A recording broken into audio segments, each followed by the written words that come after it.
The most important thing to know is that there's a difference between trauma and stress.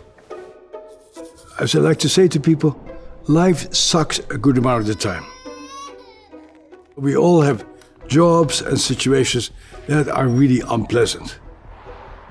But the moment that situation is over, it's over.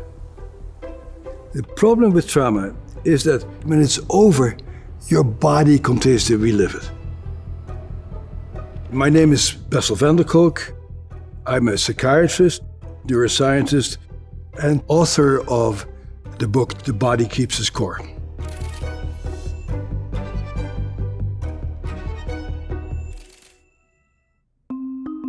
I got interested in trauma on my first day working at the Veterans Administration.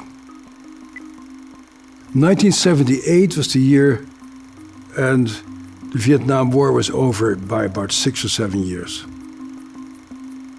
The very first day that I met Vietnam veterans, I was just blown away. These were guys who were my age, who were clearly smart and competent and athletic, and they clearly were just a shadow of their former self. Their bodies were clearly affected by trauma, and they had a very hard time connecting with new people after the war. Around that time, a group of us started to define what trauma is. And in the definition of PTSD, we write, these people have been exposed to an extraordinary event that is outside of normal human experience. In retrospect, that shows us how ignorant and narrow-minded we were, because it turned out that this is not an unusual experience at all. People usually think about the military when they talk about trauma, but at least 1 out of 8 kids in America witness physical violence between their parents. A larger number of kids get beaten very hard by their own caregivers.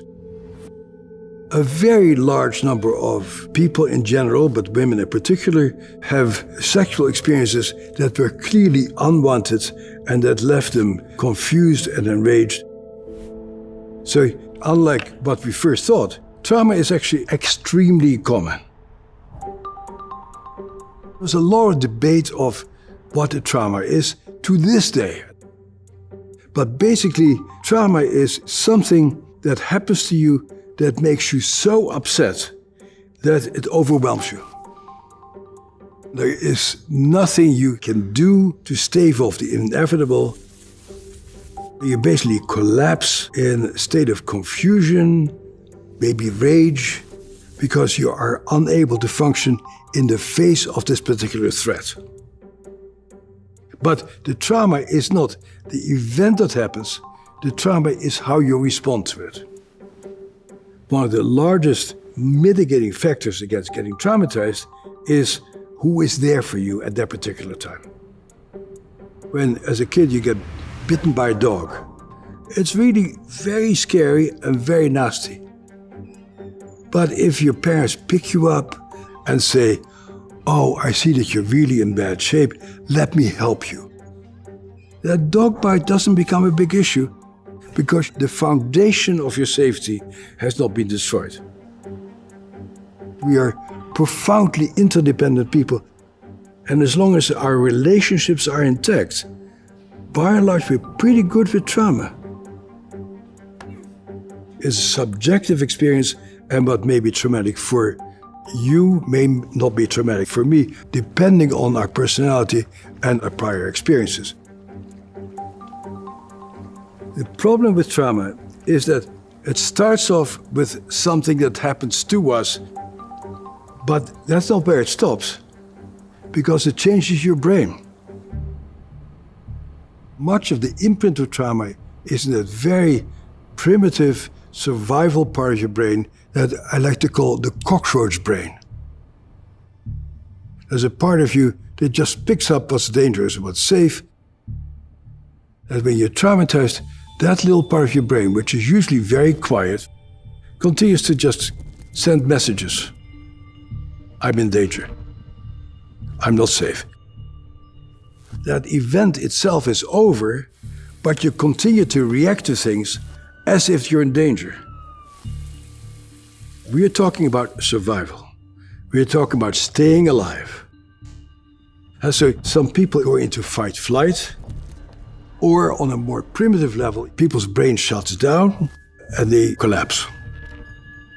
You have these automatic responses that are not a product of your cognitive assessment, they're a product of your animal brain trying to stay alive in the face of something that part of your brain interprets as a life threat.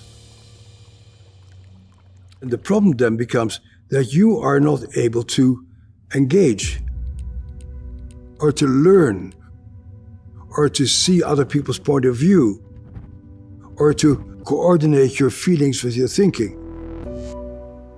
Traumatized people have a tremendous problem experiencing pleasure and joy. But the core issue is our hormones and our physiological impulses that have to do with survival. Your body keeps mobilizing itself to fight. You have all kinds of immunological abnormalities, endocrine abnormalities, and that really devastates your physical health also. Oftentimes the physical problems are longer lasting than the mental problems.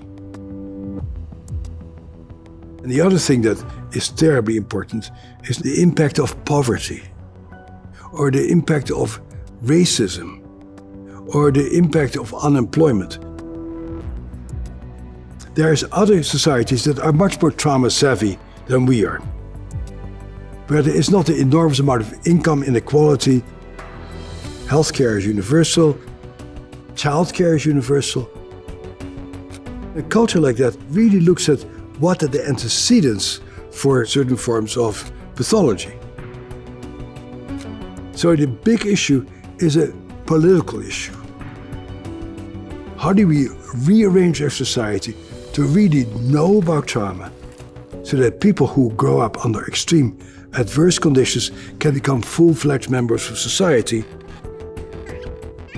The sense of community and people being there for each other is a critical part of surviving and thriving. Get smarter faster with new videos every week from the world's biggest thinkers.